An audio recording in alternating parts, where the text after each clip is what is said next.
안녕하세요. 단지총수 김호준입니다. 네, 겨우 세계 정치 부문 2위에 불과한. 그래서 각하에게 아직도 세계 1위를 바치지 못한 생각에 가슴이 미어질 것 같은 세계 유일의 각하 헌정방송 나는 꼼수다 제 13회 시작하겠습니다. 네, 오늘도 이빨들 먼저 소개해드리겠습니다. 네, 이빨 1 정봉주 전 의원. 자, 의원님은 현재 백수로서 본인 소개는 직접 하시는 분이죠? 네. 노원구 공릉동 월계동을 지역 기반으로 하고 있는 17대 국회의원 다 외웠어, 이거. 정봉주 의원입니다. 이 멘트를 왜 좋아하는지 이해가 안 가요. 대한민국의 국회의원 지역구는 공릉동 월계동밖에 없는 줄 알겠네. 아니 근데 공릉동 월계동에 왜 터지냐고. 이건 좀 심해. 좀 자제해 주세요. 공릉동 월계동 사람들이 다 외웠어, 이거. 이사 간다는 사람 뭐예요 진짜. 이제 딴 데서 출마하면 좆되는 거야. 아니 근데 그 동네 출마한 사람 뽑히는 거야 이제 누가. 사실 근데 이런 정치적으로 중요할 때 공릉 월계 버리고 강남으로 가시거나 아니면 대구로 가서 장렬히 전사하는 그런 얘기도 있어요. 네. 전투력이 강한 정봉주 전 의원은 대구로 보내라. 지금 얼굴 굳어졌어요. 아무데나 보내면 다 가. 아니 솔직히 말해서 민주당이 한 개 뭐가 있어요. 다 각하의 성은으로 지금 이만큼 그러게 살고 말이야. 있는 거 아니에요. 각하 아니었으면 다 죽었어. 다 죽었죠. M 실장. 이게 조금 탄력 받은 말이죠. 예. 저희가 결성하려고 그래요. 정봉주 전 의원 대구 출마 추진위원회. 대구는 좀 멀고 가까운 강남 서초는 내가 갈 의향이 있어. 언제든지. 아예 강남 소초 이런 거 불안해서 안 돼 우리가. 당선되면 어떡해. 저 멀리 대구. 예. 박근혜하고 붙이는 거죠. 박근혜하고. 그 정도 돼야 좀 레벨이 맞는 거야. 그렇지. 대권을 꿈꾸는 분이. 얼굴 굳어지셨어요. 대구 오면 뭐 꼼수 팀들 다 와갖고 선거운동하는 거지. 꼼꼼하게. 자, 그럴 리는 없고요. 자, 그러면은 이빨 2 주진우 시사인 기자 본인 소개 뭐 하나 해야지. 주진우입니다. 네, 주진우. 사실 저는 좀 듣는 사람이고요. 과묵한 구석에서 과묵하게 앉아 있는 사람인데 여기 끌려 나와서 뭐 하는 것인가 지금 뭐 하는 짓인지 모르겠어요. 과묵한 사람이에요? 네. 나는 누구인가는 적시로. 그런가? 참 건방지구만. 참 건방져. 오늘은 요새 저기 정 의원님 때문에 그런지 좀 인기가 많아져가지고 저 편지가 많이 오는데 주로 많이 오는 편지가 첫 번째 유형은 기자 지망생들. 저도 기자가 되고 싶어요. 그렇습니다. 기자님 같은 기자가 되고 싶어요. 왜 비웃어? 주진이 같이 되면 저 때는 거야. 아니 정신 차려. 그래서 답장이 짧습니다. 항상 저는 답장을 잘 안 하고요. 짧습니다. 다시 한번 생각해 보십시오. 이게 제 답장입니다. 두 번째로는 애인 있으세요? 이렇게 요새 여성 팬들 중에 저한테도 그런 얘기합니다. 주진이 소개해달라고. 제가 쓸데없는 소리 하지 말라고. 맡고 있어요. 네, 맡고 있는데. 저는 애기도 있습니다. 네, 그래도 상관없다고 말하는. 아니요. 그럼 큰일 나요. 그런 얘기 하면 안 돼요. 이거는 그렇죠. 진짜 안 돼. 가정의 평화를 위해서. 네. 그리고 하나는 뭐냐면은 뭐 총수님께서 탐정하면 잘했을 거라고 생각해서. 그거 전 진짜 그렇게 생각해요. 어떤 사람이 어떤 회장님이 의뢰를 해와요. 아니 거기 가서 돈은 얼마나 받습니까? 그러니까 저희들은 돈 안 받고요. 생선구이 6,000원짜리 먹고 헤어집니다. 그랬더니 돈은 책임질 테니까 누구를 하나 찾아달라고 하고 어떤 회장님은 어떤 사람의 비리를 캐달라고 하는데 저 그런 사람 아니에요. 주진우 기자는요, 참고로 지가 꼴려야 합니다. 지가 꼴리면 누가 말려도 계속 해요. 그리고 관심 부끄러워 죽겠어요. 좀 자제해 주세요. 좋으면서. 자, 그리고 음향부터 모든 제작을 담당하는 김용민 전 교수. 예. 안녕하십니까. 제가 성대모사 하나 개발했습니다. 아는 사람들이 별로 없어요. 그래서 좀 효용성이 없는데 우리 조현호 경찰청장. 예. 아무도 모르는 사람만. 저는 잘 알거든요. 안녕하십니까. 조현호입니다. 오, 비슷해. 저 조현호는 김근태 선생님을 참 존경합니다. 안녕하십니까. 김근태입니다. 대단히 감사합니다. 예. 아니 저기 하나를 미랄 해야지. 하나를 미랄. 대통합의 미랄이 되겠습니다. 대단히 감사합니다. 제가 지금 저기 정 의원님 미래 권력 게시판을 좀 훔쳐보고 있는데 이거 너무 편파적이세요. 이거 심해요. 뭐라고 나옵니까 거기? 네? 사실을 막 왜곡하고 그리고 너무 잘생겼다는 말로 도배를 하고 있어. 내가 보기에는 자기 아이디어 전부 다. 내가 보기에는 저기 아이튠즈에 있는 댓글도 정 의원님이나 정 의원 주변 분들이 쓰는 것 같아. 너무 잘생겼다. 멘트말이 좋다 이거. 점점 각하를 닮아가시는 것 같아요. 우리 정 의원님이. 제가 아까 소개할 때 그 빼먹은 게 제 다음 팬카페는 정봉주와 미래 권력들입니다. 그 팬카페 네. 다 갔어요. 이제. 현재 권력이 없기 때문에. 그런데 그 100명 처음 우리 꼼수 시할 때 한 100명씩 들어오더라고요 하루에. 그러더니 지금 200에서 250명씩 들어와요 날마다. 무슨 100명이 들어와요. 아니, 하루 꼼수 방문객 시작하자. 전체가 100명이겠지. 아니 이제 하루 가입자. 방문객은 이제 5천 명이 넘어갔고요. 그러니까요. 예. 지금요? 예, 5천 명이 그때는 넘어갔어요. 가입자가 뭐 한 명, 두 명이랬죠. 5명씩. 5명. 이제 꼼수 시작은 100명 됐는데 지금은 본인하고 가족들 5명. 200에서 250명씩 들어오고 지난주에 우리가 박영중 그 엄폐진 사건 얘기했잖아요. 예. 그래서 제가 마지막에 살짝 한마디 했어요. 네. 민주당 가고 그렇죠, 그렇죠. 항의해라. 포상하라고 좀 네. 댓글 좀 달아라 게시판 그랬더니 난리 났어요? 게시판이 폭발했어요. 댓글이 지금 300개가 넘어갔고 지금 민주당 나서 예 최초야 이렇게. 그러니까 유정당국 유리코터스 정당국에서 난리가 났고 박영준한테 이게 도대체 무슨 일이냐. 근데 박영준이라고 하니까 또 어느 당직자가 들어와서 박영중이라고 교정을 해주고 박영중입니다. 그 별명이 그 양반 뭐래요, 그거 보고. 당혹스럽죠. 들었대요? 예, 당혹스럽죠. 이제 당에서 사진 포상 안 확 준 뿌려버릴까 거. 보다. 단무지 선생께서 예, 박영중에 왜 중이냐면 별명이 약간 스님 비슷해갖고 땡중이에요. 땡중. 이 별명이. 그런데 박영중인데 어쨌든 당에서 지금 이 정봉주의 위력이 이렇게 대단하냐. 그래서 제가 겸손을 정봉주의 위력. 겸손을 떨었죠. 설마 그렇게 얘기했으려고. 정봉주의 위력이 아니라 이것은 다 꼼수의 위력이다. 그리고 한 발 더 나가서 이것은 위대하신 각하의 덕이다. 그 민주당 홈페이지 난리가 났어요. 근데 포상은 합니까? 포상 안 하겠죠. 민주당이 뭘 해요? 그 기대하지 마시고. 그러니까 그 포상을 지금 하면 제가 좀 곤란해요. 왜냐하면 제 얘기 듣고 포상하는 것 같잖아요. 그래서 제가 이제 그럼 당대표가 되면 그 제가 지금 하게 되면 미안하잖아. 역시 진짜 당대표가 되면 하려고 지금 좀 꼽을 쳐두고 있습니다. 깔때기의 진수가 여기서 다시 나오시네. 당대표. 근데 너무 많은 분들이 듣는 거는 맞는 것 같아요. 저도 지난주에 트윗을 얘기했는데 그날 하루 뭐 1,000명 넘게 들어오셨어요. 한 방에. 아니 그 트위터 저기 친구가 친구 신청. 특친이. 트위터 친구가 트윗 오. 친구가 뭐 많이 늘었어요. 주로 여자죠. 잘 확인 안 해봤습니다. 잘은 안 봅니다. 저는 창피하고 부끄러워서요. 그러면서 다 확인해 본다. 안 본다니까요. 아예 부끄러워 이러면서. 아니 알면서 왜 그래 또. 이게 이제 진짜 많이 듣는 게 제가 두 가지만 얘기할게요. 세계 2위예요. 세계 2위에 그럼 세 가지 얘기할게요.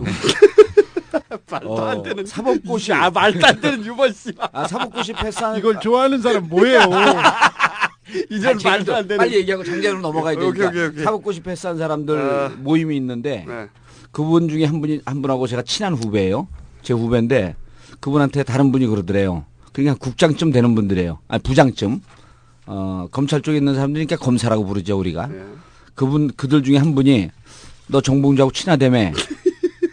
좀 친하지 그랬더니 언제 술자석에 나지로 한 번만 불러줘라. 왜 널 부르냐 그러니까 나 꼼수 듣는데 정봉주 원 팬이거든. 혹시 저 한상대? 아닙니다. 두 번째 금감원 국장 행정고시 패스한 사람입니다. 또 우리 후배 친구인데 야 너 정봉주 친하다며. 술자석에 한번 불러줘라. 사인 받게. 그래서 아니 뭔데 그러니까 이 사람 꼼수를 안 들어요. 제 주위에 친한 사람들 안 들어. 제가 잘났다는 것을 도저히 인정하지 않는 사람들이기 때문에 가까이 있으면 도저히 인정할 수 없거든.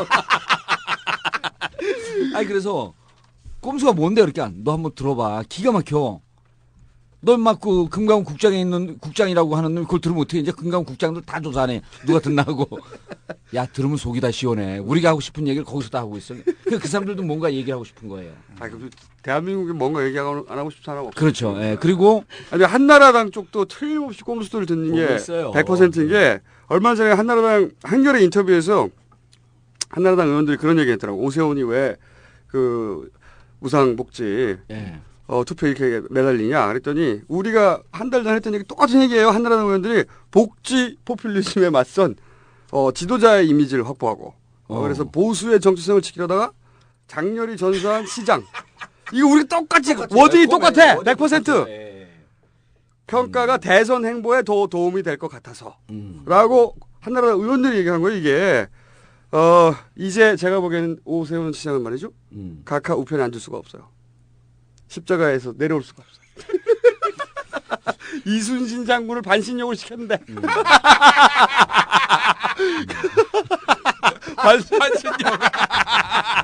반신욕까지 시켜드렸는데 십자가에서 못 내려와 이제 씨발.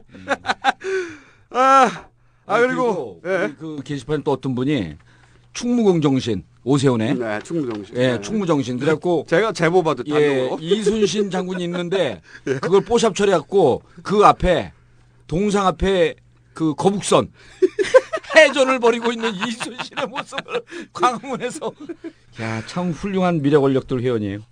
자 이제 들어가죠. 너무 오랫동안 잡소리를 많이 했고요.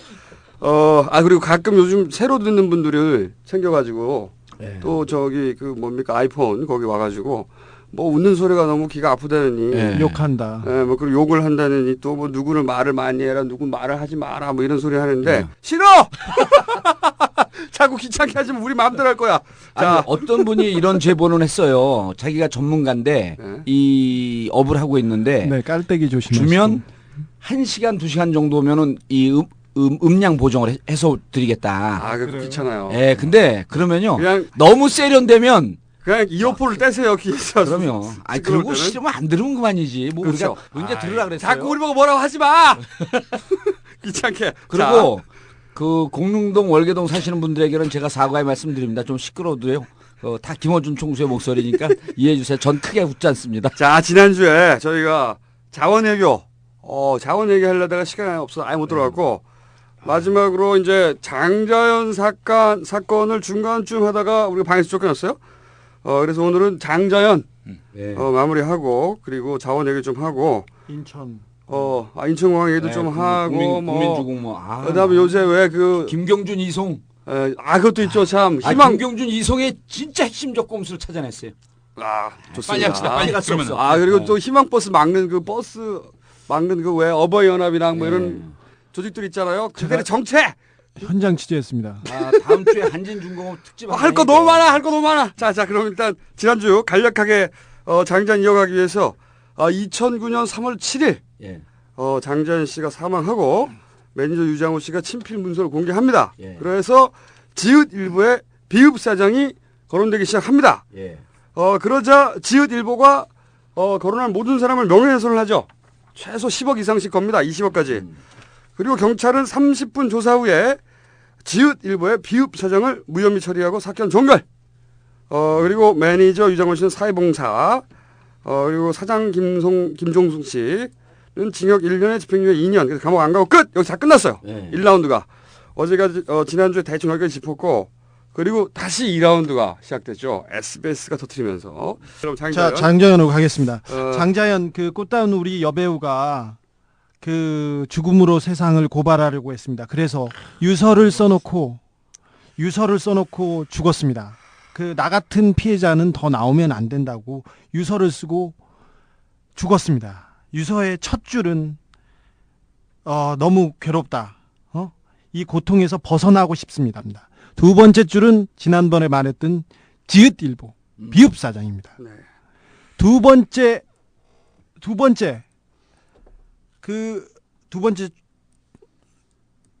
그다음에 그 다음 문구가 있는데 그 다음에 문구가 있습니다. 저희가 그 사인펜으로 지워진 거를 복원했었는데 그 다음에 그 몇 개월 후 김성훈 사장은 장자연의 매니저였습니다. 그 성접대를 시켰다고. 김종승. 본명은 김종승입니다. 조선일보 사장의 아들의 술접대 자리를, 이 부분이 지어졌습니다. 조선일보 사장의 아들의 술접대 자리를 만들어 저에게 룸사롱에서 술접대를 시켰습니다. 라는 문구에 대해서 어떻게 생각하십니까? 김종승한테 물었습니다. 이거는 이 얘기는 경찰이 이제 그렇죠. 비읍일보에 지읒 사장한테 직접 찾아가서 30분 동안 지읒일보의 비읍사장. 거꾸로군요. 30분 동안 조사를 했는데 그때 물었다는 거죠. 아니 네. 이거는 김종승 씨한테 물은 겁니다. 김종승 씨한테. 네. 김종승 근데 씨한테. 자기는 술접대를 강요한 적이 없다고 얘기했습니다. 이날이 있는데, 그래서 지난번에 지읒일보 비읍사장은 장자연을 모른다, 만난 적도 없다 이렇게 얘기를 했는데 30분 만에 보통 조서 받으러 가면 우리가 잘 아시죠? 의원님. 네, 저는 15시간씩 그렇죠. 조사를 받아갖고 기본적으로 저기 15시간 하루 만에 끝났나요? 주소하고 4일 동안 받았죠. 4일 4일 동안. 동안. 네. 주소하고 이름 적고 그러면 30분 지나갑니다. 그렇죠. 저한테는 네, 꼭 맞습니다. 전세 사냐 월세 사냐 얼마짜리냐 꼭 물어봐요. 얼굴이 아니. 가난하게 생겼잖아. 그리고 실제로 우리 주 기자님 얘기가 맞는 게 네. 그거 하고 그렇죠. 그다음에 종교도 물어봐요. 그 사람들이 이 타자를 빨리 치는 사람들이 아니에요. 네. 그리고 인적사항 물어보고 가족사항 물어보면 3시간이면 3시간이 걸려요. 그렇죠. 근데 30 종교도 물어봅니다. 네. 종교도. 네, 네. 30몇 분 만에 이렇게 해결되는. 다 써갔다는 얘기죠. 자, 네, 사실상. 그 조현호 청장이 열심히 하신 수사예요. 신념을 가지고. 안녕하십니까. 자. 조현호입니다.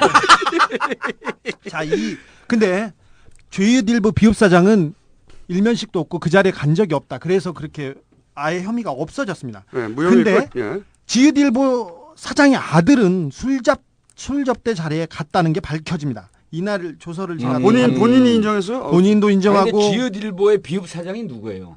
조선일보의 12회를 들어보세요. 아니 처음 듣는 사람들을 위해서. 자, 12회를 들어보세요. 자, 이 부분에 대해서 제가 그 사건 조서들을 좀 조합해 보겠습니다. 이날은 2008년 10월 28일이었습니다. 밤 10시께 서울 청담동 소재의 한 룸사롱으로 방상훈 사장의 아들 비읍씨 그다음에 비읍이 맞네. 그다음에 한 아무개 씨 그리고 김종승 그리고 술집 여정호분과 마담도 동석을 했습니다. 자, 김종승 씨는 그 조선일보 사장의 아들을 미국에서 공부할 때 알던 사이라고 했고요. 한국에서 귀국해서는 조선일보 계열사 잡지 회사를 한다는 얘기를 들었는데 만나지 못하다가 당일 술자리에서 처음 보았다 이렇게 얘기했는데 이날이 말입니다. 장자연 씨의 그러니까 장자연 씨의 사장이 네, 그 비읍 아들을 미국에서 네, 만났다. 미국에서 만났다. 네, 이렇게 얘기했어요. 그래서 술자리는 시인을 했습니다. 근데 저기 사장 아들은 조사도 안 했어요. 조서에 따르고 이렇게 보면 이 술 먹고 했던 날이 장자연 씨 어머니의 제산 날이었습니다. 이 여기서 계속 얘기가 나오는데 장자연 씨를 태워준 운전기사가 있는데 김아무개 씨의 진술에 의하면 그날이 장자연 씨 어머니 제산 날이어가지고 그 술접대 자리에 불려나가게 되자 장자연 씨가 서럽게 울었대요. 숙소에 있다가 서럽게 울었대요. 내가 여기까지 가야 되냐. 그러니까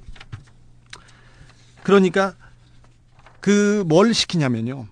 당시 술자리에 가라고 미용실에 보내요. 머리 손질을 해서 술집으로 보내요. 2차 가는 누나들 얘기 같지 않습니까? 그래서 술자석에 가기 전에 미용실에 가서 머리 손질을 하고 이 머리를 카메라로 찍어 놓으라고 장자연 휴대폰으로 저기 실장한테서 연락이 옵니다. 너 머리 사진이나 카메라로 찍어놔. 그러니까 꽃단장하고 기다리라고 문자를 보냅니다. 회사에. 뭐 안 갔을까봐.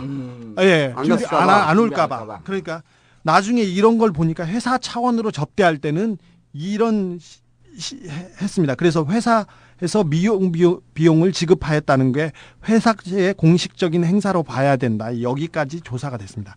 근데 안 나오려고 하니까 머리까지 때렸어요. 그래서 때리고 그래서 결국은 가고 싶지 않은 어머니 제삿날 가서 접대를 머리를 합니다. 누가 때렸다고 나와요 거기? 머리는 김종승 씨가 페트병으로 때리는데요. 자, 그날 안 나오려고 했으니까 그 김종승 씨가 얘가 접대를 안 하고 그러니까 기분 나빴을 거 아닙니까? 데려다가 페트병으로 머리를 때리고 그 다음에 그 다음날 새벽 1시 22분에 김종승 씨가 장자연 씨한테 직원들 앞에서 말 조심해라는 문자 메시지를 보냅니다. 말 조심해. 이게 했습니다. 그 얘기를 또 다른 얘기를 그러니까 안 간다고 하면서 이제 격렬하게 뭐 저항을 하니까 데려다가 문자로 때리고 운전기사를 해서 실어다 페트병으로 날리고. 때렸다는 것도 본인의 주장인가요, 이거 사장이? 아니요, 이건 인정했습니다. 그래서 김종승 씨가 네, 내 말은 김종승. 그 페트병 그 때린 물건이 페트병인지 손인지 다른 네. 건지 그걸 장자연 씨는 맞았다고 하는데 그 김종승 씨는 페트병으로 때렸다고 했는데 결국 김종승 씨가 처벌을 받은 것은 페트병으로 2, 3회 때린 걸로 그걸로만 처벌을 받았습니다. 2, 3회. 나머지는 성접대는 아니고요. 자, 김종승 씨의 조서를 그러니까 페트병이라는 것도 본인의 주장이네요. 그렇죠. 네. 저 기가 막힌 일이 또 나옵니다. 김종승 씨의 검찰 기록 조서인데요. 피해자는 단순히 장자연과 지읒일보 비읍사장의 아들.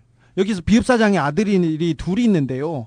첫째 아들은 저기 휘문고등학교를 나왔는데 고등학교 2학년 때 동창들의 말을 증언해 보면 갑자기 예체능계로 돌려서 농구 선수로 연세대학교에 입학합니다. 근데 연세대학교의 재단 이사장이 방우영 씨라고 작은 아버지였죠. 그랬죠. 네, 그랬죠. 네. 예. 근데 이거는 휘문고 그 동창들의 증언이기 때문에 어디까지는지는 모르겠지만 급작스럽게 예체능계로 해서 그 학교에 간 사람이 있습니다. 그 사람이 장남이고 여기에 나타난 사람은 차남입니다. 차남인데 지금 저기 그러니까 차남이 장자연으로부터 접대를 받았다. 그렇죠. 차남인데 이 사람이 대단한 사람입니다. 그래서 지금 저기 조선일보에서 실권을 가지고 있는 사람이고 차기 후보로 가장 강력하게 거론되는 사람입니다. 이 얘기 조금 더 읽어볼게요. 단순히 장자연 씨와 방 씨를 소개만 시켜준 게 아니고 장자연 씨를 참석시켜 술접대, 성접대까지 하게 된 것 아닌가요? 그러니까 김종승 씨가 이렇게 대답합니다. 경찰이 그렇게 물었다는 그렇죠. 거죠. 예. 룸사롱에 장자연이보다 훨씬 예쁜 애들이 많고요. 장자연이 배우인데 제가 무슨 그런 접대를 시키겠어요. 그날 조선일보 발행 위클리 조선 홍보 행사 관련해서 인사시킨 것 외에는 없습니다.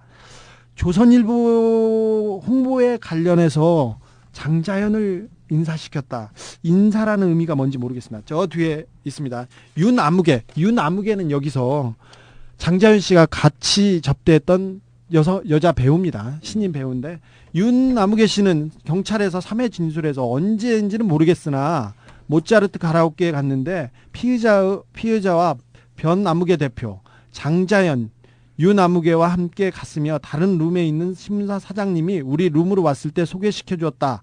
신문사 회장이라는 분은 노래를 할 때 일본 노래를 유창하게 하였다고 하는데 누구인가요? 이렇게 물어봐요.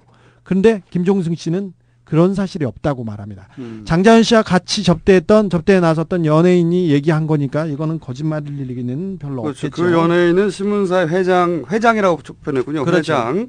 회장이 1호로 노래를 요청하겠다. 네네. 네.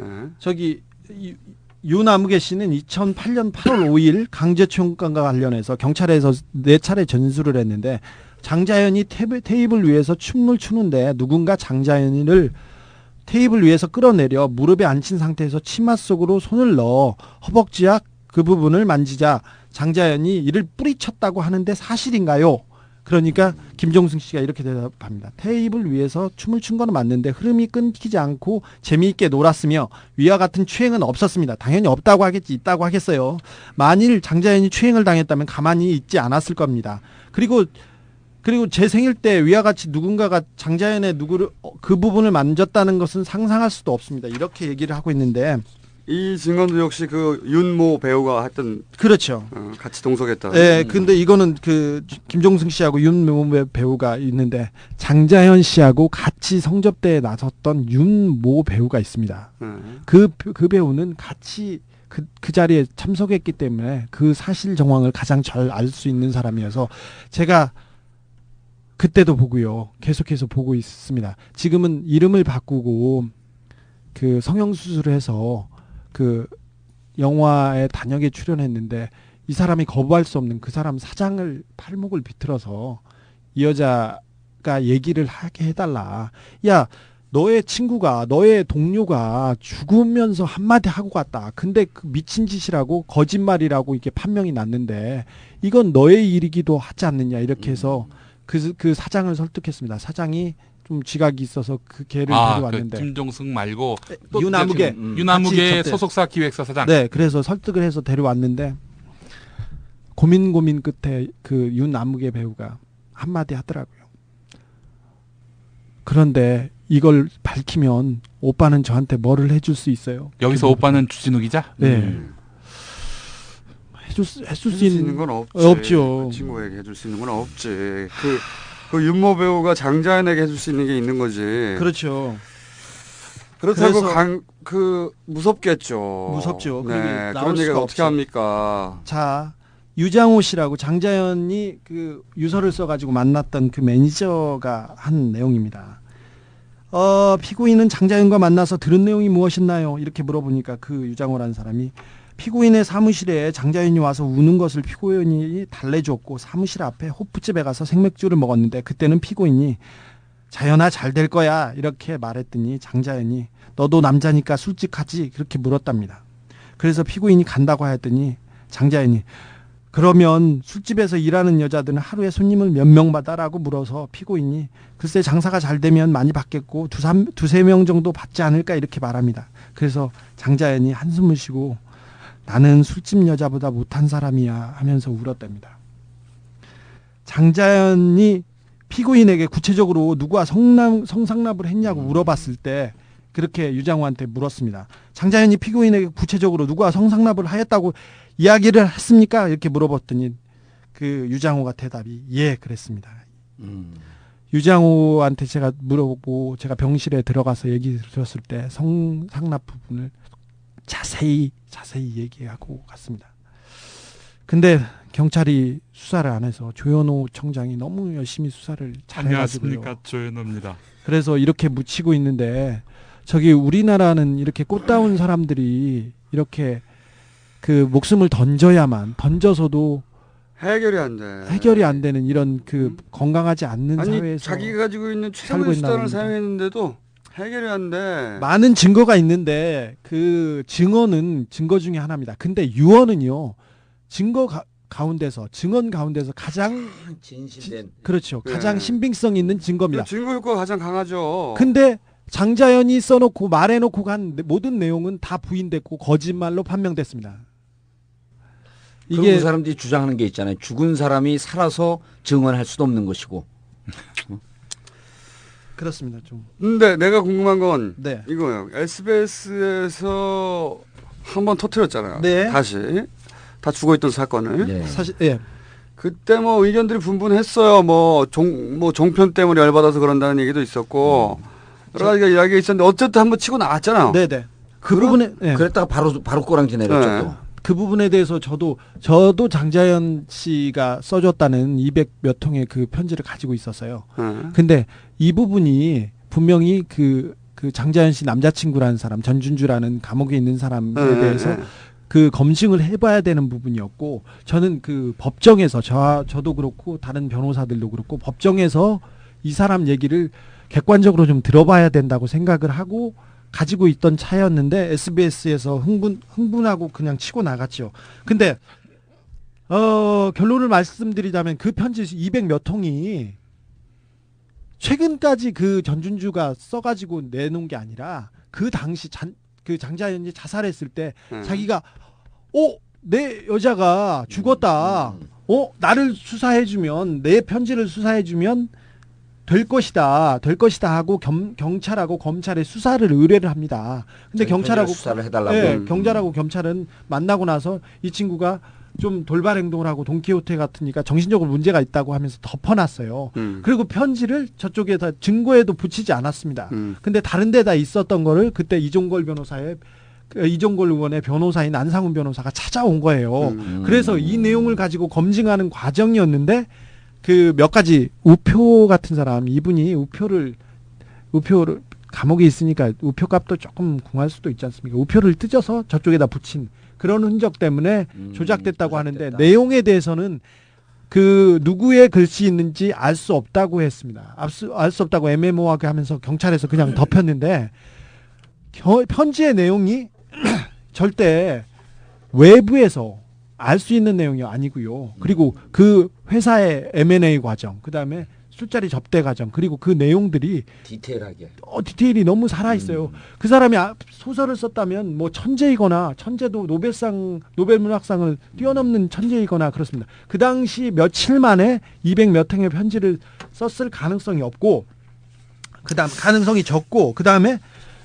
몇 가지 내용이 나옵니다. 일간지 신문사 대표한테는 아저씨가 일본으로 복수해 주라는 말을 여러 번 하고, 조선일보라는 단어가 10번 이상 나옵니다. 그리고 신문사 사장 나쁜 새끼, 감독 새끼, 나쁜 새끼, PD 새끼, 나쁜 새끼, 나 데리고 어디 가고 그랬는데 그게 그 당시에는 다 안 나왔던 내용이에요. 그렇죠. 그래서 전혀 모르는 내용을 상상했었는데 너무 정확하게, 그리고 그 심리 묘사가 그대로 떨어져 나가는데 그 내용조차도 다 무시하고 넘어가서 경찰 수사가 정리됐습니다. 이 부분은 그 편지가 그러니까 내용상으로는 네. 그 200통을 가지고 있다는 거 아니에요 지금? 네네. 우리가 그 편지를 한번 봐야 되겠다. 제가 한번 뽑아서 가져올게요. 네. 그 내용을 보고 그러면 그리고 SBS가 그러면 200통 편지를 들고 내용상으로는 도저히 이게 조작일 수 없다고 판단하고 터뜨리고 나갔는데 네. 검증도 좀 했죠. 조금 했죠. 그런데 바로 주저앉았단 말이죠. 그 주저앉은 이유에 대해서도 한번 얘기를 해봐야 그 부분에 되겠다. 대해서는 SBS에서 방송이 나가자마자 조선일보에서 TF팀을 꾸리고 뭐라고 했냐면 이제는 전면전이다. 이게 무슨 전쟁입니까? 무슨? 그러니까 걔네들은 그렇게 받아들였겠죠. 이것들이 우리가 종편 들어가니까 SBS 이것들이 우리를 치는구나 라고 생각했을 수도 있고.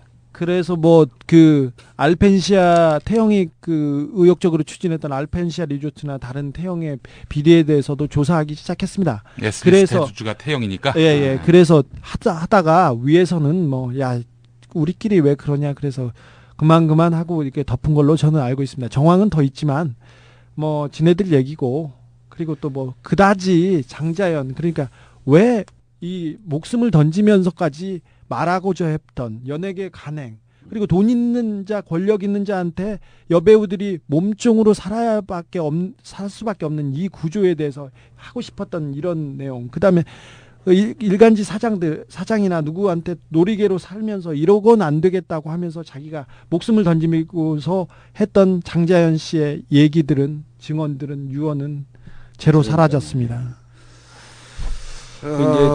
이 문제는 제가 이제 어제 그 이종걸 의원하고 점심 식사를 했어요. 네. 지금 한참 좀 소송 중이죠. 예, 재판 공판장에서 중이라고 열리고 그러는데 있습니다. 제가 이제 뭐 이종걸 의원을 무시하거나 폄하하고 그런 건 아닌데 이종걸 의원이 물기에는 이종걸 의원이 좀 그 힘이 약해요.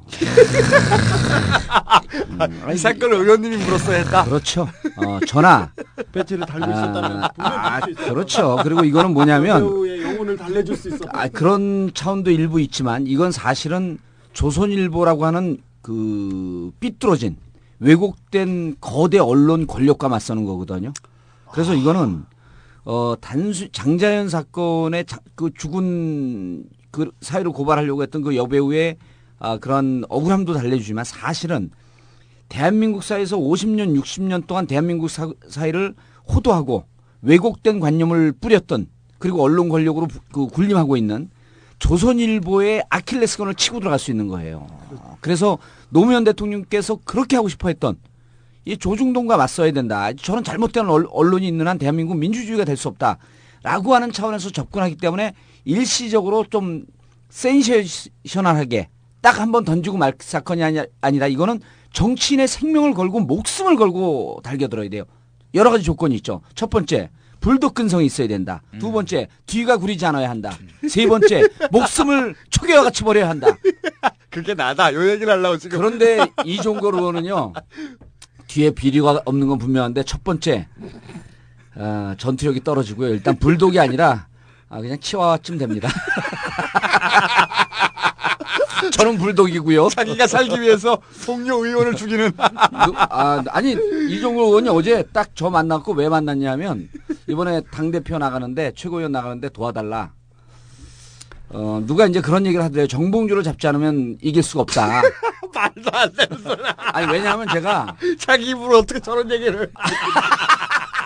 아니 지금 장자연을 그렇게 얘기해가지고 아니 그래서 이제 그날 정리해놨더니 또 아니 그래서 이거는 그 이종걸 의원이 문제 제기를 잘 했는데 우리가 이게 사건의 그 볼륨감이 있잖아요. 이 정도는 의원들 정말 이 독사 같은 의원들 서너 명이 붙어갖고 우리 국회의원 좀 버리자. 이번에 죽자. 이런 각오로 달겨들어야 되는데 그건 맞아요. 예, 왜냐하면 쉽지 않은 싸움이에요. 근데 만약에 그리고 맞습니다. 뒤에서 신문사가 예. 조선일보가 아니었으면 밝혀졌어요. 제가 보기에는. 그렇죠. 어느 정도라도. 예. 근데 조선일보다 보니까 싸그리 덮인 거지 완전하게 아무리 증거가 많이 나와도 다 그렇죠. 덮어. 쳐다보지는 않는 거야 그쪽을 아예. 그래서 증거가 나와도. 제가 이 말씀을 드리는 이유가 이 장자연 사건의 성격 규정을 우리 청취자들에게 해줄 필요가 있어요. 한 여자 여배우의 죽음이 아니고 사실은 이 사건은 그 배우의 조선일보라고 하는 거대 권력이 있고 또 조선일보가 무너지면 그 동아중앙도 같이 무너지거든요. 조중동이라고 하는 이 마피아가 있는 거예요. 그래서 이것과 싸워야 되는데 이거 싸우기 위해서 우리 팀 잘 짜여졌잖아요. 이 권력을 갖고 그러니까 국회의원들이 취재할 수 있는 정보력이 있고 기자들이 취재할 수 있는 디테일한 정보가 있고 이게 양쪽이 딱 맞으면 무너뜨리진 않아도 적어도 조선일보의 치명적인 근데 문제는 이겁니다. 사실 타격을 줄 수 있는 사람들이 그런데 이제 제일 중요한 문제가 네. 문제가 제가 현역 국회의원이 아니라는 게 그래서 내가 갑자기 아쉽다. 이건 있을 수 없는 내가 갑자기 아쉬워요. 야 이게 아니 진짜 주진우처럼 그 제대로 된 기자와 저처럼 제대로 된 정치인이 만나면요 이거 사건 칩니다 이건. 제가 보기에는 근데 제가 뒤가 구리지 않나 일단 오늘 집에 가서 좀 조사를 좀 해보고 맨날 걱정하면서 검찰이 두려워. 이건 조선일보가 아니었으면 제가 보기에는 그럼요 드러났죠. 드러났고요. 저는 또 이런 글을 남겼습니다. 장자연 씨가 만약에 그 살아있다면은 틀림없이 구속되거나 기소되거나 그랬을 것이다. 그렇겠죠. 허위사실 유포로 아마도. 네. 지금 그 장자연 씨가 써놓은 유언은 허위 사실로 판명됐어요. 검찰에 적어도 의해. 검찰과 경찰과 중요한 게 재판부에서는. 이거예요. 사람들은 다 알아요. 다 알죠. 다 압니다. 네. 그랬을 거라는 걸 다 알고 지읒일보가 어딘지도 알고 비읍 사장이 그랬다는 것도 알아요. 그렇게 생각하고 있어요. 받아들이고 있는데 중요한 건 그거를 공식적으로 그리고 오버그라운드에서 기정사실로 어느 누구도 유통시킬 수 없고 모른 척 해야 되는 거야. 우리는 다. 예. 오버그라운드에서 다들 이런 거죠. 아니, 이렇게 너무 없는 척 해야 돼. 아니 저는 있는 척 했어요 지금껏. 아니 근데 우리 김원준 총수님이 벼랑간에 느닷없이 지식인의 해안을 보이듯이 그렇게 어렵게 얘기하면 사람들이 잘 모르고 BBK는 사실이라고 국민들이 다 믿습니다. 그러나 권력을 잡은 자들만 사실이 아니라고 얘기하고 있고 장자연 사건은 국민들이 다 진실이라고 믿고 있습니다. 그러나 권력을 잡고 있는 자들만 아니라고 얘기하고 있죠. 그래서 이 권력을 바꿔야 되는 겁니다. 정권 교체의 필요성이 절실하게 느껴지는 대목이에요. 이거 정권 교체되잖아요. 이제는 이제 주진우 기자 세상에 오는 거죠. 아니 왜 제 세상이 와요? 꼭 그렇지 않아요. 거기서 이제 그때도 못 살았고. 거기서 빌붙어 갖고 제 세상도 살짝 좀 만들려고. 정권 교체하고는 상관없고요. 이거는. 근데 어쨌든 좀 부끄럽지도 않은가 몰라요. 그 양반들이 그렇게 조선일보가 무서워서 덮어주는 거잖아 경찰들도. 맞아. 그러면은 안 부끄럽나 스스로? 아니죠. 덮지 않으면 그때부터 그 덮지 않으려고 노력하는 사람 주위 그 온 기자들이 달라붙어서 취재를 하면서 그 사람이 얼마나 부도덕한 사람이고 얼마나 거짓말쟁이고 무척 문제가 많은 사람인지 계속 기사를 써야 될 거 아닙니까? 이런 게 두려운 거죠. 룸살롱에서 일본 가요를 불렀다는 모 신문사 회장님. 네. 예. 제가 생각하는 그 사람 맞습니까? 모르지요 저야. 저야 잘 모르겠습니다. 그거는 그 지읒일보가 아닌가요 또? 지읒일보 아니에요? 아니, 오늘은 무척 열심히 들었는데. 언론사 중간중간에 사장이 건너뛰고 헷갈리더라고. 언론사 사장이 또 등장하기도 합니다. 예. 있어요. 뭐 머니 뭐 그런 애가 있어요. 근데 아까 말했다시피 그 지읒일보 비읍사장 아들이요 실권을 잡고 있는 차남 그 친구에 대한 그 술자리 정황은 그 주변 아주 정황을 디테일하고 정확하네요. 정황을 보고 같이 갔던 여자나 뭐 그 주변 운전기사 뭐 다 들여보면 확실히 뭔가는 있었던 게 분명한 것 같습니다. 근데 경찰은 그쪽은 조사도 안 했어요. 다른 데 쳐다보고 그냥 지나갔습니다. 그거 못 본 척하는 거죠. 없는 척하는 거야. 아니 그 다음 날 수사 결과 발표를 하는데 어떤 자료가 나와도 앞으로 네. 그러면 뭐 없는 척할 거야. 그 전날 저녁에 가가지고 30분 조사는 이름 쓰고 주민등록번호 쓰면 30분 끝나요. 자, 그러면 판사가 과연 예. 이번에 지금 그 소송에 걸려 있잖아요.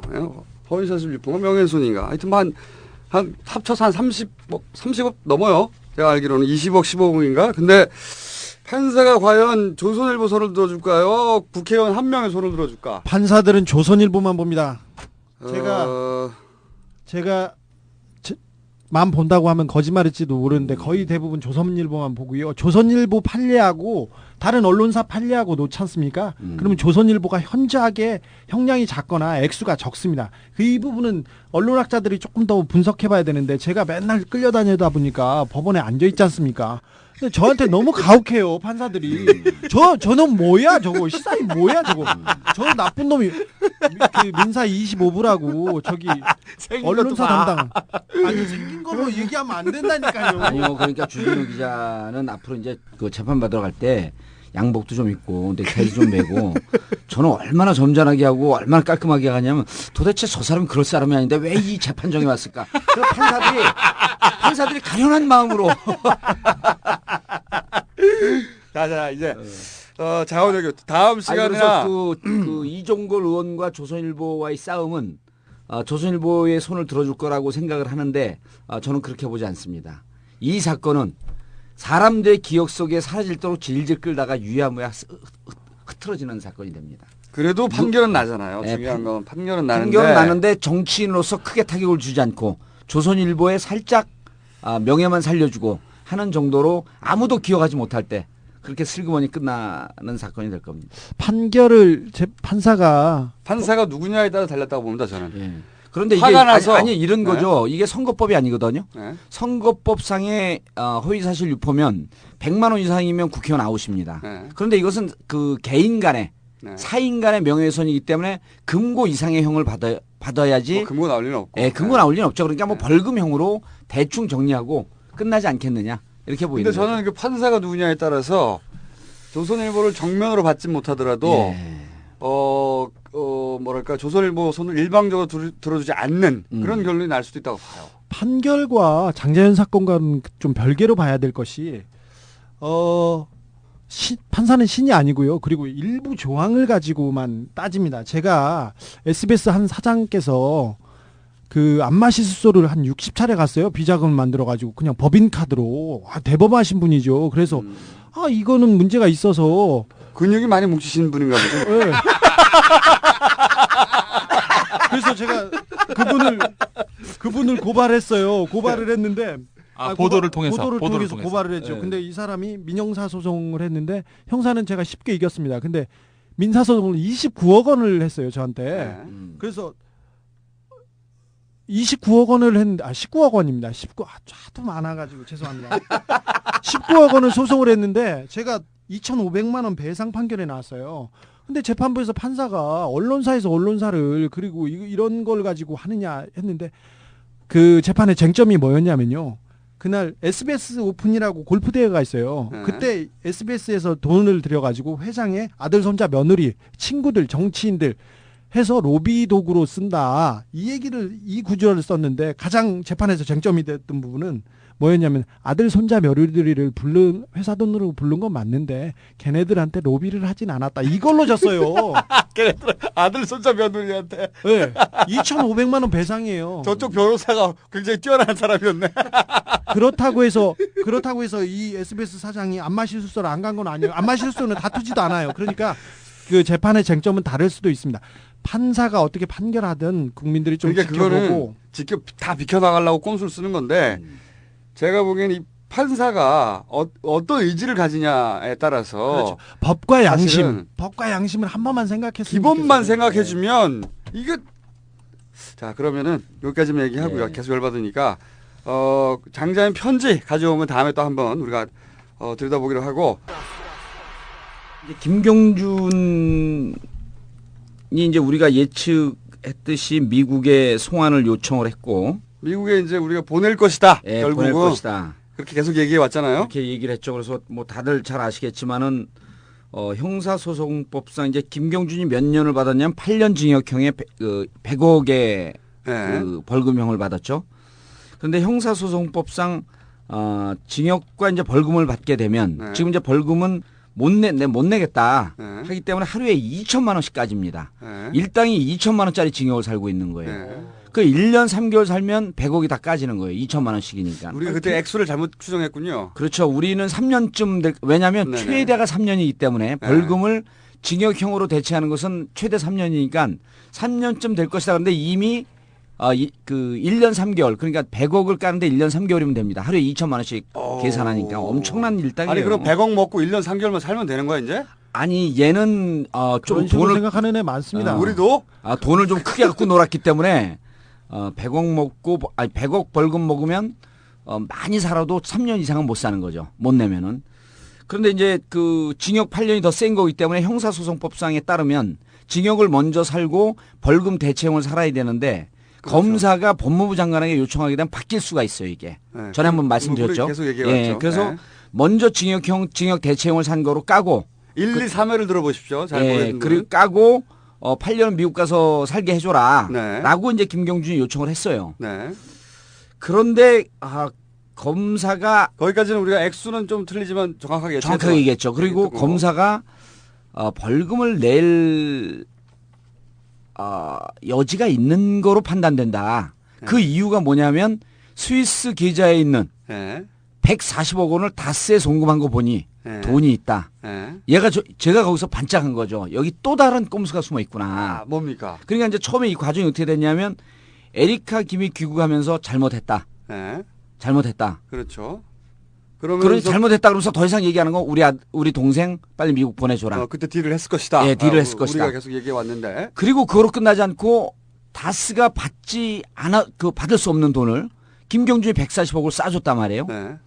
그러면서 이제 요청을 한 거죠. 다 이제 돈도 주지 않았냐. 네. 미국으로 보내줘라. 그런데 미국으로 보내주지 않고 외국인 수용소가 있는 천안으로 보낸 거예요. 네. 그러면서 이유가 뭐냐면 김경준이 한국말에 능통하지 않답니다. 아니, 그게 사실이든 아니든 그게 무슨 이유가 돼? 갑자기 능통 안 해졌나? 그동안 한국말이 서투른 김 씨가 한국인 수용자들과 생활하면서 애로사항이 많았다 그러는데요. 제가 최근에 들은 얘기는요. 한국인 수용자들과 생활하면서 한국말이 너무너무 좋아졌고 완전 한국 사람들과 똑같아졌답니다. 그때 BBK 특별수사부에서 상상력을 좀 발휘하지. 수사부에서 조사받을 때 통역이 필요하다고 하니까 한국말을 너무 잘해서 필요 없다고 그랬어요. 검사들이. 그때도 잘했는데 그때 쓰는 거는 좀 능하지 않았었어요. 그리고 초등학교 글씨체는 맞아요. 근데 예. 말하는 데는 상관없어요. 아주 디테일한 표현은 한국 표현은 뭐 예를 설마 들어 각하고 영어로 했겠어? 그러니까 그러죠. 그리고 각하가 영어 잘하잖아요. 정상들 만나 꼭 혼자 영어 하잖아요.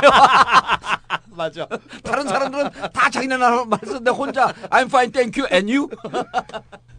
근데 어쨌든 보내달라고 해서 요청을 하는데 천안으로 보내줬어요. 그래서 이게 뭔가 본인들은 에리카 김이 들어와서 잘못했다고 사과했고 돈도 보냈는데 기껏 대응한 게 천안으로 보내줬어. 네. 그래서 들여다봤더니 지금서부터 소설입니다. 140억 돌려받은 건 원금을 돌려받은 거예요. 그렇죠. 원금을 돌려받은 거예요. 어머나. 이자? 이자? 그래서 지금 스위스 계좌에 우리가 각하를 너무. 그러면 너무 각하의 재테크 마인드를 너무 잘 몰랐던 거죠. 그래서 죄송합니다. 만약 140억 싸주면서 스위스 계좌에 있는 이자를 못 받아서 그러니까 지금 다른 데로 옮겼다 이거 아니에요. 아니 이미 시그널을 줬어요. 천안이 무척 편하답니다. 너 편한 대로 보내줬지. 미국 가면 훨씬 더 편해.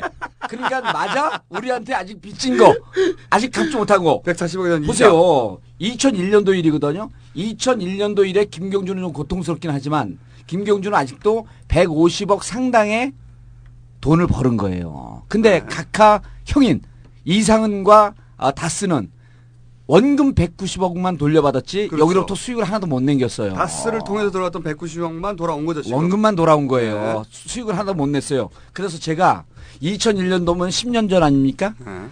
은행 금리 5%만 계산해봤어요. 그랬더니 얼마냐면 각하라고 하면 그러신 것도 남을 뿐이냐. 10년 동안 금리 5% 계산했더니 70억이에요. 아 정말 그래서 너 스위스은행에 140억 남았지? 반띵! 그래서 제가 보기에는 물론 각하는 절대 그럴 뿐이 아니지만 그렇죠. 10년 동안 넌 수익을 보지 않았니? 우린 수익 보지 못하고 원금만 돌려받았으니 이제 너를 조금 더 편한 곳에. 그래서 이거는요. 저기 아프리카 가면은 그 해적질하고 인질 잡고 몸값 요구하는 데가 어디죠? 소말리아. 아, 소말리아. 네. 김경준은 지금 인질로 잡고 이자 내놔라 라는 소설을 써보는데 각하는 절대 그럴 뿐이 저는 아니지만 제가 보기엔 좀 다른 소설 듣고 보니까 예. 그게 아니라 꼼수가 너무 퍼지다 보니까 예. 뽀록이 났잖아요. 보낸다는 게 예. 뽀록이 났어요. 아니야 뽀록이 나도요. 예. 제가 그 생각도 해봤어요. 제가 한 발 늘 우리 김총수도 한 발 더 나가잖아요. 제가 그 생각도 해봤는데 김총수가 늘 주장하는 각하의 호연지기는 국민들은 생각을 안 하는 거예요. 국민들은 좀 지나면 곧 잊어먹는다.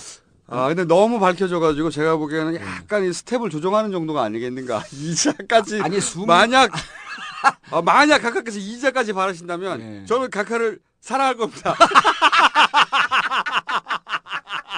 아니 그래서 지금까지 사랑하지 않았다는 말이야? 저는 그저 존경만 보세요. 했는데 이제 사랑할 거야. 10년 동안 금리 5% 계산했더니 140억에 정확하게 70억이야. 여기서도 반띵 철학이 나오는 거예요. 정말 이자를 받으신다면 예, 각하 얘기가 나온 김에 그 인천공항 얘기 좀 간단하게 또 짚고 인천 하죠. 간단하게 하면 안 된다고. 애싸게 너무 많아. 인천공항 간단하게 하면 안 돼요. 본론에 들어갈 수가 없어. 인천공항은 간단하게 하면 안 되는 게 네. 인천공항을 간단하게 하면 제가 발언할 기회가 줄어듭니다. 조용히 하시고 이제 제가 할게요. 제가. 오늘 주기자 많이 했으니까 이제 오늘 그만해 이제. 국민주 네, 국민주 국민주, 얘기만 예. 제가 간단히 브리핑할게요. 간단하게 해줘 그럼 간단하게. 간단하게 우리가 좀 길게. 다음 주에 세게 하고 너무 많아 할게. 이제 할게요. 이제 네. 8월 1일 날 우리 홍대감께서 국민주 매각을 홍반장. 홍반장은 여기는 다 또 친분이 다 있어. 내가 지어준 별명이 홍반장. 자, 우리 홍반장께서 국민주 매각 얘기를 들고 나옵니다. 야 이건 진짜 핵심적인 그렇죠. 꼼수예요. 예. 근데 이분이 7월 14일 날 당 대표 된 다음에 홍반장이 당 대표가 될 줄 어떻게 알았어요? 나는 알았어. 우리는 알았어요. 누구? 전 나는 예측했어. 예측했어요. 여기서 주장했어. 예측했어요. 저도 마지막에 한마디 홍반장이 될 수 있다. 네. 이렇게 얘기했어요. 고성국 박사님은 원희룡을 짚었는데. 네. 자. 의원님도 원희룡을 찍었어 처음에. 처음에 원희룡 찍다가 말하면서 스스로 바뀌었어요. 나만 홍준표를 찍었어. 한나라당에서 뭐 한 자리 준대요. 우리 지금 정의원님한테 이게 전염이 돼가지고 나만 뭐 했어. 창피해 죽겠어요. 자기도 맨날 나만 만났어. 그럼 나도 여기 와서 좀 이상해지는 것 같아요. 맨날 나만 만났대. 누나가 나만 만나죠. 아무도 안 만났는데 나만 만났대. 저는 저 수줍고 철없는 기자로 저 구석에 있는 사람인데 나 여기 와서 이상해지는 것 같아. 7월 14일 날 한국노총을 방문해서 이용득 한국노총 위원장을 만납니다. 그때 그 노동계 현안을 몇 가지 써줬대요. 이용득. 원래 오면 이런 거 여기 현안 이렇게 적어주지 않습니까? 그때 그런 얘기했어요. 인천공항은 말도 안 돼. 뭐 양양공항이나 팔면 모를까 인천공항을 누가 팔아 이런 식으로 홍반장이 얘기하셨대요. 그 양반이 원래 인천공항 파는 거 대해서 말도 안 된다고 생각하고 있던 양반이에요. 그렇죠. 원래. 네, 본래 그렇죠. 그 전에도 그런 얘기는 많이 하셨어요. 우리 홍반장은 말은 시원시원하시거든요. 네, 그리고 그 양반은 흔히 말하는 짠데가를 안 굴린 사람이에요. 그렇죠. 네. 일단 질러놓고 네. 맞을래 뭐 그런 거. 저한테는 맞을래 그런 얘기 못해요. 7월 30일 날 청와대에서 이명박 각하하고 조찬을 합니다. 그때 바뀌었어. 그때 바뀌는데 갑자기 바뀐 겁니다. 그 이후에 박지한 기획재정부 장관하고 국토해양부에서 공모주에 원칙적으로 공감한다고 하는데 지난번에 말했다시피 이거는 다 뒷돈이 아니라 앞돈을 챙겨주기 위해서 준비하고 있었던 겁니다. 2009년 10월 30일 날 맥킨지에 30억을 주고 인천국제공항 용역 보고서를 받습니다. 경영진단 용역 보고서인데 결국은 이거를 인천공항을 어떻게 팔 것인가 이런 것이 나옵니다. 근데 페이지로 보면 341페이지에 그런 얘기가 나옵니다. 341페이지. 우선 기업 상장을 통해 지분을 국민들한테 우선 매각한 후 전략적 필요에 따른 투자자를 유치함으로써 지분 매각의 효과를 극대화할 수 있도록 그러니까 기대된다. 맥킨지 보고서에 이미 국민주 공모 얘기가 나온 거예요? 2009년도에 이미 그러니까 나와 그냥 있어요. 팔면 사람들 저항이 심하니까 그렇죠. 국민주를 한번 쿠션 주자는 거지. 그렇죠. 시장에서 다수에게 매각함으로 일부 개인이나 집단에 대한 특혜 제공 가능성이 없어진다. 그래서 IPO 그러니까 지분 매각을 국민들한테 한 다음에 주가를 상승하게 해서 국민들한테 주는 척해서 전략적 투자자를 유치해서 그걸 사들인다 이거 얘기합니다. 예전에 그 포스코나 그 한전도 그렇죠. 국민주 방식으로 그러면서 지분을 이제 매각했지만 나중에 재매입했잖아요. 공기업의 어떤 그 이윤을 국민들에게 돌려준다 이런 명분을 그렇죠. 내세웠는데 근데 한 주당 국민들이 받는 주가 10주가 안 돼. 2주. 이번에 2주야? 예.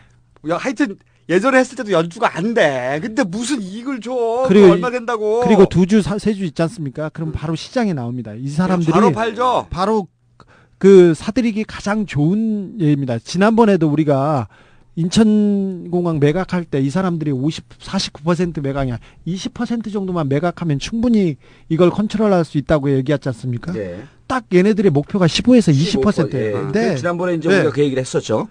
그러니까 이거는 그래서- 이제 내가 보기엔 홍 반장이 네. 전모를 모르고 그냥 우리 아. 각하 저는 그 알고 그러니까 박재환 기재부 장관이죠. 그렇죠. 기획재정부 장관이 인천공항 매각에 지금 살을 걸고 있어요. 무조건 팔아먹는다. 네. 그런데 이제 여기 이제 그 아주 중요한 그만큼 꼼수가 각하 의지가 들어있는 게, 강력한 거죠 예, 지금. 그렇죠. 네. 어, 강력한 거지.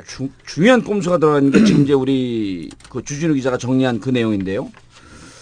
지금 국회에는 두 가지 법안이 그 제한 그 개정 발의돼 있어요. 인천국제공항 공사법 이게 하나 돼 있고 항공법이 되어 있는데 무슨 내용이 있냐면 이게 해외에 매각하더라도 경영 주도권은 넘어가지 않는다. 왜냐하면 지난번에 말씀드렸듯이 항공법에 무슨 내용이 들어가 있냐면 외국 자본에게 넘길 경우에는 30%를 넘길 수 없다라고 하는 규정을 딱 박아놓은 거예요. 네. 그리고 그러면 나머지 19%는 이제 51%는 그 정부가 갖고 네. 19%는 일반에게 매각할 수 있는 거죠. 그때는 이제 그게 뭐냐 어떤 방식이냐면 전략적 투자자에게 먼저 30%를 매각을 하고 나머지 19%는 국내 쪽에 매각을 하는 거죠. 근데 지금 방식은 완전히 다른 방식을 택한 겁니다. 그러니까 두 가지 방식이 늘 있었어요. 전략적 투자자 즉 매콜에게 먼저 매각을 하는 방식이 있고 그다음에 국민들에게 먼저 매각하는 방식인데 지금은 후자를 택한 거죠. 그렇죠. 근데 후자를 택했을 경우에 결정적 이들의 꼼수가 뭐냐면 후자를 하게 되면 처음에 15%를 매각한다라고 하는 것은 홍 반장 생각입니다. 근데 정부는 국민주로 매각하게 되면 15%를 먼저 매각하고 난 다음 빗장을 푼 다음에 나머지 30%도 해서 결국 49%의 국민주를 49%를 국민주로 다 매각을 하겠다는 발상을 하고 있는 거예요. 그러면 여기서 이제 무슨 문제가 생기냐면 이 49%가 결국 시장으로 나가서 시장에서 몇 주 있다가 이 사람들이 다시 되팝니다. 그렇죠. 되파는데 이걸 되사는 사람들은 대부분이 외국 자본들이에요. 그러면 지금 항공법에서는 30%를 못 넘어가게 돼 있거든요. 근데 외국 자본들이 서너 명이서 쪼개서 사게 되면 49%가 외국 자본에게 넘어가는 것을 막을 수가 없는 거예요. 이런 전례가 쿠션을 한 번 더 주니까. 그렇죠. 한 번 더 치는 거죠. 직접 외국 자본을 판매하지 않았기 때문에. 그러니까 전략적 투자자에게 매각하는 방식은 30%를 넘기면 안 돼요. 그러나 이렇게 뿜빠이 해가지고 다 뿌려버리면. 뿜빠이갖고 뿌려버리면 결국은 49%는 이게 알짜 기업이기 그걸 때문에 누가 주워가지고 어떻게 알아? 누가 주워간지 어떻게 합니까? 자, 그 시장의 논리인데. 그래서 이러한 길이 이러한 방식이 88년도에 국민주 매각 방식으로 해갖고 매각을 한 포항제철이 네. 포스코가 지금 49%가 외국 자본이 갖고 있잖아요. 그중에 최대 자본을 갖고 있는 게 뉴욕의 무슨 멜론 은행인가가 20%쯤을 갖고 있어요. 거기가 제일 많이 갖고 있고 나머지 29%도 다 외국 자본이 소유하고 있는 겁니다. 제가 말씀드린 오해 소지가 있는데 외국 자본이 아니라 네. 각 외국 자본이 사들이는 게 아니에요. 그렇죠. 각하가 외국 자본을 빙자한 네. 각하가 직접적으로 매입하는 자, 공항으로 가는 길과 예. 다리가 이미 그쪽에서 맥커리에서 다 넘어가 맥커리 있죠. 맥커리에서 먹었죠. 가지고 있어요. 그 건물만 길, 다리, 공항까지 가는 걸 다 먹으려고 하는 거죠, 그렇죠. 예. 그 주변이 다 각각 건데, 각각 네. 주변 건데, 무슨 그게 문제가 있어요. 공항을 일반적으로 관광객들이 골프나 치고 그냥 뭐 여행 가는 그런 플랫폼으로 생각하시는데, 국가 기관 시설입니다. 전쟁이 그렇죠. 났을 때는 가장 중요한 관문이고요. 그리고 공항이 거기 하나밖에 없어요. 이 네. 경기 서울에. 아니, 대한민국에 없어질 네. 수가 없어요. 국제공항이 절대로. 거기다 빨대 꽂으면 얼마나 좋습니까? 그래서 대한민국이 망하지 않는 한 공항도 망하지 않아요. 또 하나 문제가 뭐냐면 이렇게 얘기를 해요. 외국 자본에 설사 넘어간다고 하더라도 그 외국 자본이라고 하는 것은 외국 자본을 빙자한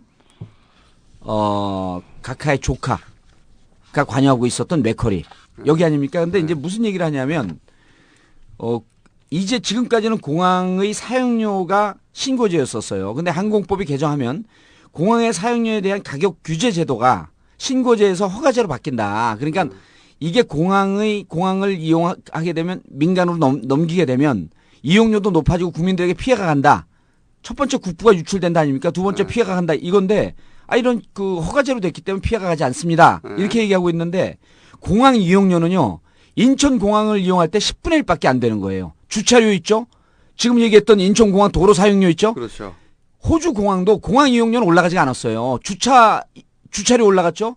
셔틀버스 무료로 하던 게 유료로 됐죠?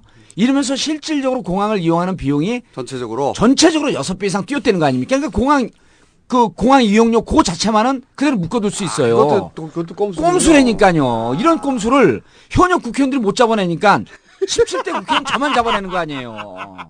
난 국회의원들 뭐 하는지 모르겠어 도대체. 그 틈새를 터치고.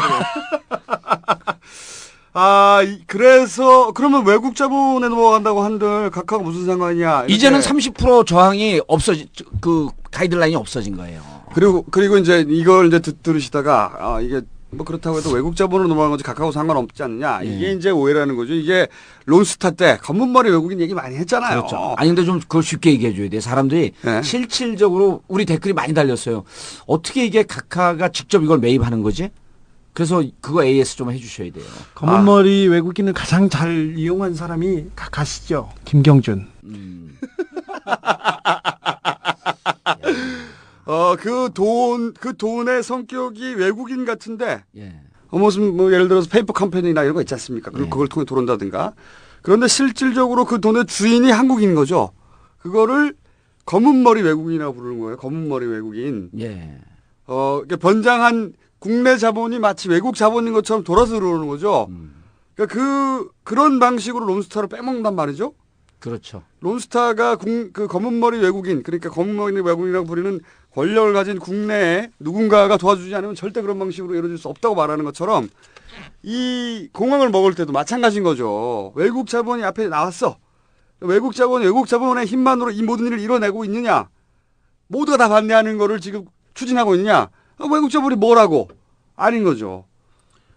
대통령이 이게 사활을 걸고 거의 목을 건 것처럼 한나라당 추진하는... 대표도 안 한다고 했던 걸 그렇죠. 들어가서 말 듣고 오더니 해야 되는 걸로 바뀐 거지 지금. 전체 윤곽을 모르는 거예요, 홍 반장도. 아니 모르는 게 아니라 그 BH의 생각이 너무 절박하고 강력했겠죠. 그래서 굉장히 강력했죠. 그렇죠. BH는 블루하우스 청와대. 네. 네. 근데 청와대 그 의지를 보고 웬만하면 버티려고 했겠죠. 해야 되는 이건 거구나. 안 되는데. 근데 이거는 꺾을 수 없는 거구나. 그렇죠. 꼭 해야 되는 거구나. 그리고 또 하나 그래서 넘어간 거야. 국민주 방식 이런 얘기에 그럼 되는 건가? 이렇게 넘어가 버린 거지. 꼼수에. 그렇게 단순할까요? 내가 보기에는 홍 반장의 성격상은 그래요. 주진우 기자가 이거는 결국 넘어간다. 근데 이제 국회에다 이렇게 저렇게 알아봤더니 그 국토해양부의 법안심사 소위의 항공법이 넘어가 있는데 아마 이게 처리가 불가할 거다. 아니한 생각들이죠. 이게 국민주라고 하는 방법으로 치고 나올 줄 몰랐던 거죠. 그래서 이제 제가 또 하나 궁금하면서도 이게 거의 이제 확신적 의혹이 가는 게 여기에 만약 이제 국민주로 가게 되면 이것을 그 불가사리처럼 막 집어삼킬 회사가 어디냐면 맥쿼리 인프라 펀드예요. 근데 이 펀드의 구조들은 특징이 이게 다국적 기업이거든요. 근데 이 우리나라에 들어와서 여기서 운영되는 것은 거의 독자적인 독립 채산적인 성격을 띠고 있어요. 그럼 맥쿼리 이제 아까 각하가 직접 매입한다라고 하는 것은 네. 이런 의미일 수도 있다는 생각이에요. 뭐냐면 맥쿼리 인프라 펀드가 계속 그 매입을 하는 겁니다. 네. 근데 맥쿼리 인프라 펀드의 지분을 만약 각하가 소유한다면 지분의 일정 부분을 그런 식으로 우회하면서 이것을 들어갈 가능성도 있다. 왜냐하면 뭐 배당금 형식으로 해결할 수도 있어요. 아니 론스타 그러니까 경우는. 그렇죠. 네. 그러니까 그 맥쿼리 인프라 펀드의 실질적 오너가 누가 되느냐. 지금은 그 다국적 기업이 되고 있는 거거든요. 그런데 이쪽 만약 맥쿼리 인프라 펀드가 무슨 특혜를 받는다고 한다면 그럼 맥쿼리 인프라 펀드의 실질적 주인이 지분을 이지영 씨나 혹은 각하가 많이 그것을 소유하게 된다면 실질적으로 인천공항은 각하가 매입하는 것과 그 별반 다를 바 없다.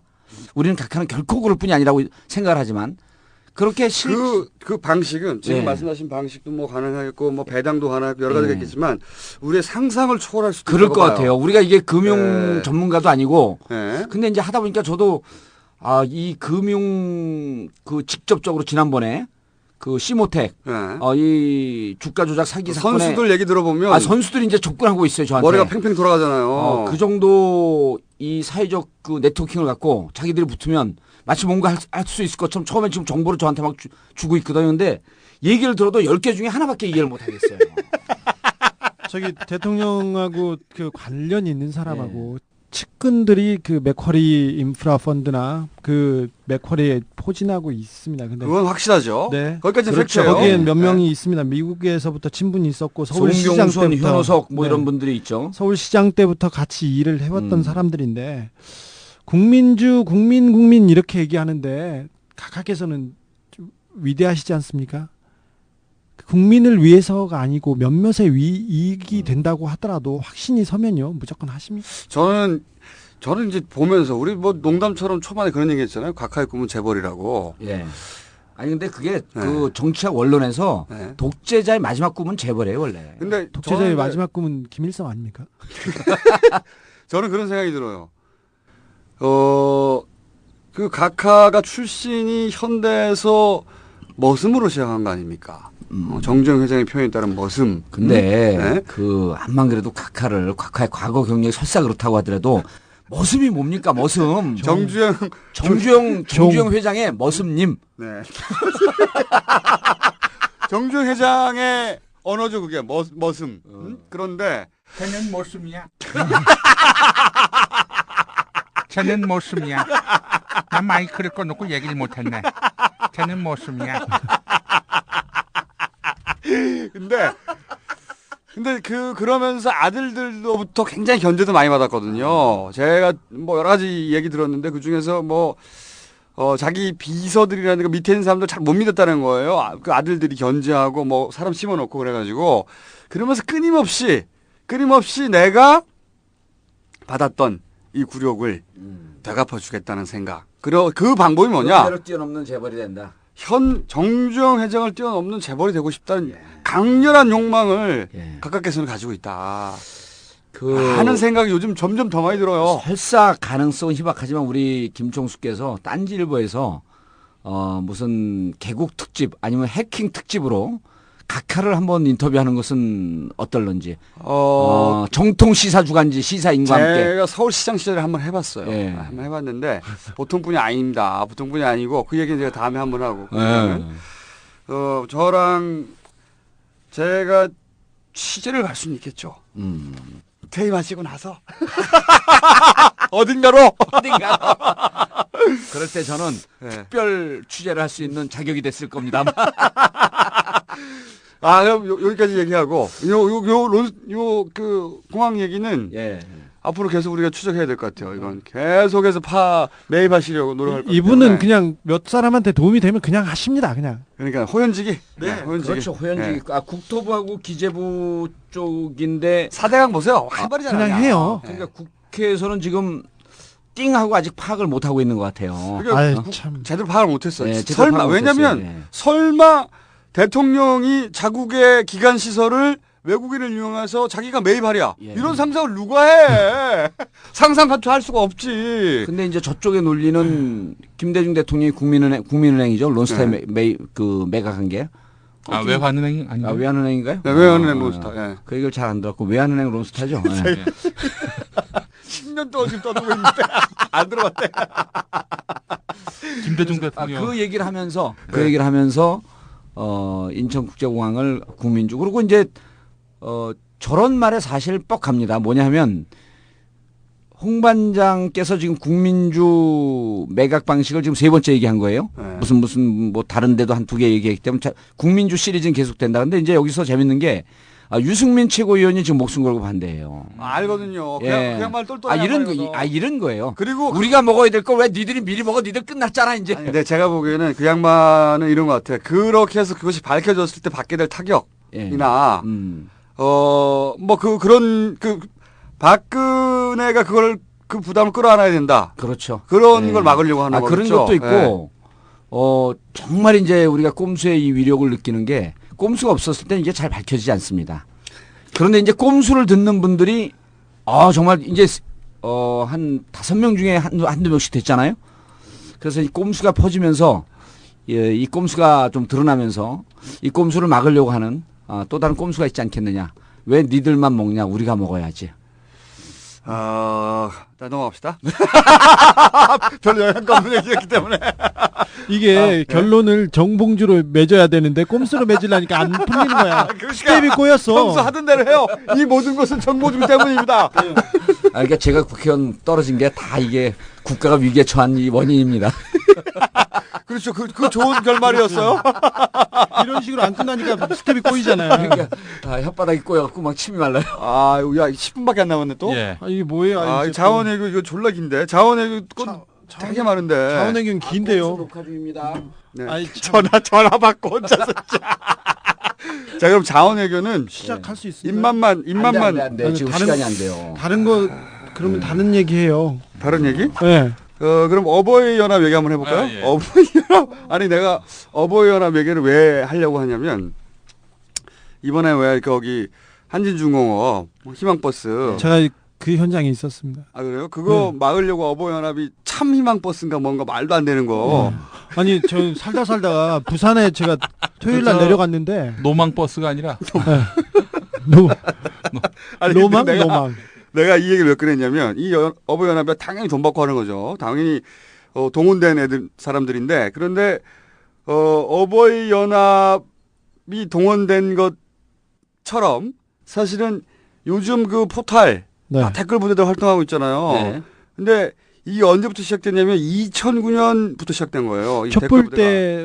네, 촛불 때 자극을 촛불 받았어요. 직후에. 네. 근데 어버이연합도 어버이연합이지만 이런 식으로 동원된 알바들, 댓글 부대, 이것의 기원, 각하 정권 하에서의 댓글 부대의 기원을 제가 알고 있어요. 기원을. 네, 108부대, 108조. 그 기원 얘기를. 그 이후로 좀 취재가 됐어요? 재밌어, 이거. 재밌는데, 이게 또 졸라 긴 얘기인데, 이거 언제 하냐? 그러면. 옆방은 불이 꺼졌네. 그러면 기원만 얘기할게요. 그 이후로 어떻게 발전했는지 빼고. 어버이연합부터 잠깐 얘기하면, 어버이연합은 제가 초창기에 어버이연합이라는 단어가 처음 등장했어요. 한 2년 전인가 3년 전인가 신문 보다가 골 때린다 이거. 골 때린다. 나는 골 때리면 바로 가입하거든. 그래가지고 인터넷 졸라 찾아가지고 가입을 했어요 그때. 가입을 했는데 그때 회원 얼마 없었어요. 몇 명. 네. 근데 생긴 지는 2년 3년 됐더라고 이미 그때. 어버이연합이 뭐였더라. 대한민국 어버이연합이죠. 대한민국 어버이연합. 네. 네. 그럼 다른 나라 사람들은 가입 못하는 거 아니야 그거는? 쓸데없는 얘기 좀 하시고요. 근데 들어갔더니 생긴 지는 2, 3년 됐는데 회원이 한 40명, 50명 할 때예요. 그리고 그동안 내내 그 게시판에 쓴 걸 보니까 2사람인가 3사람인가 몇 페이지 쓰고 나머지 전부 다 욕이야. 야, 이 미친놈들아. 나머지 가입자. 그러니까 그 40몇 명이 욕하러 들어. 전부 욕하러 들어온 거야 나처럼. 나는 얘들은 뭔가 하고 들어간 거고 나머지는 열받아서 욕하러 들어온 거야. 그러니까 온라인의 활동 자체가 전혀 없는 애들이에요. 진짜. 도대체 어버이들이 어디서 모았는지 어떤 방식으로 모았는지 온라인 카페가 있는데 그 카페는 사실상 전혀 활동이 없어요. 2년 전까지는 분명하게. 그리고 생긴 건 그 이전이고, 이쪽이, 틀림없이 이제, 기관의 지원과 관리를 받는 건 분명하죠. 네네. 그쪽은 또 주진우 기자가 전문이잖아. 네네. 그건 확실합니다. 근데 지금은 안 나올 것 같고요. 네. 정권 교체기에 제가 어버이의 실체에 대해서 네. 어떤 기관원들이 어떻게 움직였다는 것까지 제가 알고 있습니다. 그렇죠. 대략 뭐 이런저런 기관, 보통 우리가 흔히 생각하는 기관, 그렇죠. 그런 데서 이제 담당자들이 있고, 네. 그리고 얘네들이 하는 모든 행사 하나부터 플랜카드 하나까지 다 꽂아주는 거예요, 돈. 네. 팍팍 꽂아주는 거죠, 그 돈을. 사진 찍어서 가지고 가면 돈 줍니다. 그리고 이제 버스 이런 거 다 이 양반들이 직접 쓰는 돈 하나 없어요. 아무튼 그 일당 뛰는 거네요. 일당. 네네. 당연하죠. 토요일 날 가서 봤는데 버스도 많이 오고 그랬는데 아니 할아버지들이 밤에 선글라스 끼고 골목을 막고 센터 가가지고 민증 내놓으래요. 그리고 자기들이 뭔데 민증을 내놓으래. 그리고 근데 골 때리는 거 경찰이 가만히 있어. 아니 경찰이 할아버지가 길 가운데로 가서 버스를 막아요. 그러면 할아버지들이 들어가서 민증을 검사해가지고 끌어내려요. 서울 사람이나 외지 사람들은 끌어내리고 이렇게 하고 경찰들이 좀 밀고 그러잖아요. 야 같은 편이야 그렇게 하고 가요. 같은 편이야. 자꾸 밀고 센터를 가요. 그래서 옆에서 쫙 서 있다가 저한테는 또 함부로는 안 하고 이렇게 저는 계속 서 있으니까 이렇게 얘기하다가 한마디 물었죠. 다른 어버이 연합에 교복 같은 건 없는데 특징이 모자와 선글라스입니다. 그렇죠. 맞아. 10시 반 11시에도 네. 선글라스 껴줘요. 그래가지고 내가 옆에서 계속 서 있다가 할아버지 힘드시죠? 그러니까 힘들어 물어보더라고. 근데 뭐하러 오셨어요? 그래도 와야지. 그래서 근데 선글라스 끼면 좀 보여요? 그랬더니 안 보여. 그럼 선글라스 벗으세요. 그랬더니 아니 손잡으면 쪽팔리잖아.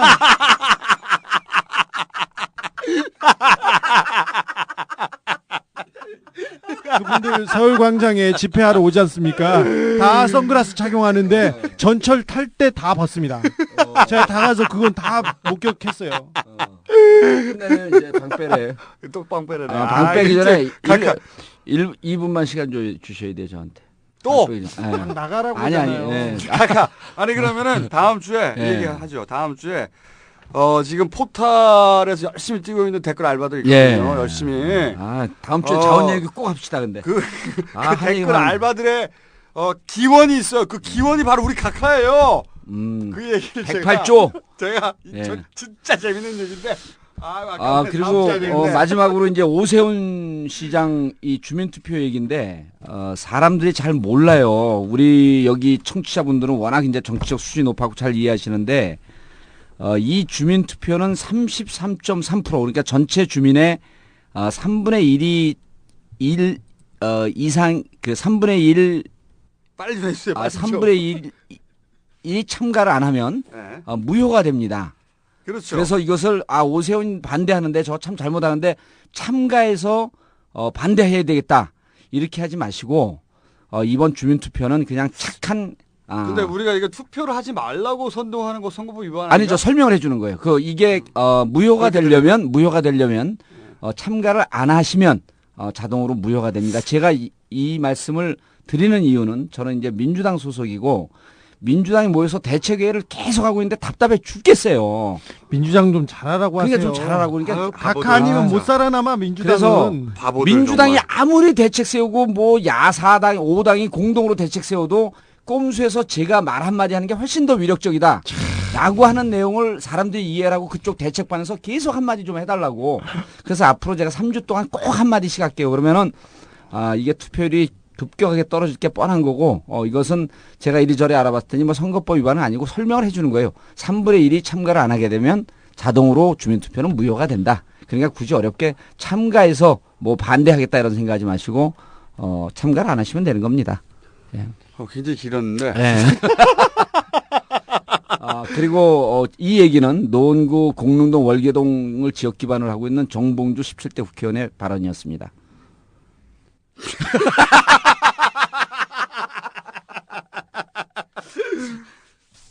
어쨌든 그러면은 자원외교 또 넘어가네. 자원외교 진짜 재밌는데. 다음에는 무조건 해야 돼요. 자원외교 하고요. 다음 주에 이용수 얘기해야 돼요. 우리가 한다니까 이상득 형님께서 책을 냈어. 자원을 자원을 경영하라. 심지어 저는 그 책을 나오자마자 샀습니다. 이 양반 진짜 웃긴 양반이야. 왜요? 그 책을 사보고.